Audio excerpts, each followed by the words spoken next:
Hey everybody, working on another water well today. So this guy called me out here because the old flow well developed a crack near the steel casing. Unfortunately, the male adapter's cracked there. It's 2-inch PVC with a brass ball valve and a 2-inch plastic check valve.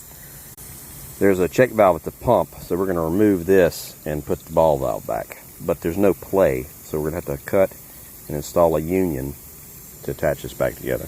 And luckily there was a main valve on the well casing. An old 2-inch brass gate valve still works. Shut it off. Just gotta cut this thing loose and get started.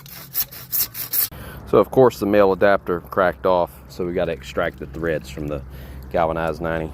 And I have no idea why I keep saying we when it's just me, myself, and Irene over here. I had to take this handle off so that I could get clearance, so I didn't get past this other pipe here.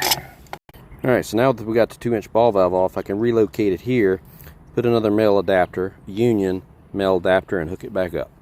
And here's a tip: if your threads are broken off from your adapter, you can cut out a section and chip that out with a screwdriver. And there it goes.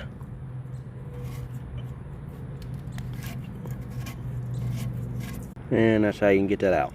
And we can get this piece put in and put the valve back on. And now we can make a final cut and glue it in.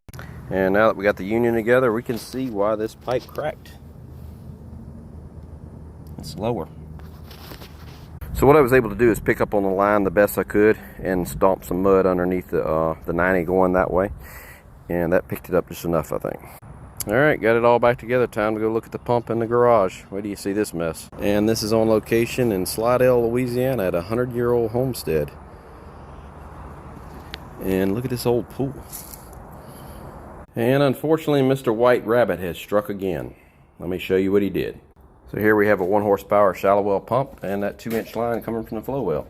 And right here we got a 300-gallon galvanized hydropneumatic standard tank. And over here we got 2 pumps. One really old one is from 2017, and this one. I wonder why they keep replacing pumps.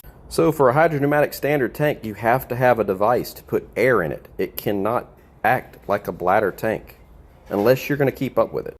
So plugging off an air volume control that was too small in the first place and putting an air valve and telling the customer to put air in the tank is not going to solve the problem. Because in this case, the only thing that's going to happen is the people are going to forget to put air into it and they're going to burn their motor up. So what we're going to do is move the snifter valve to the suction of the pump, put an air release and a gauge on the tank. Sorry y'all, forgot to get the last bit. Everything's done and working great. Thanks for watching.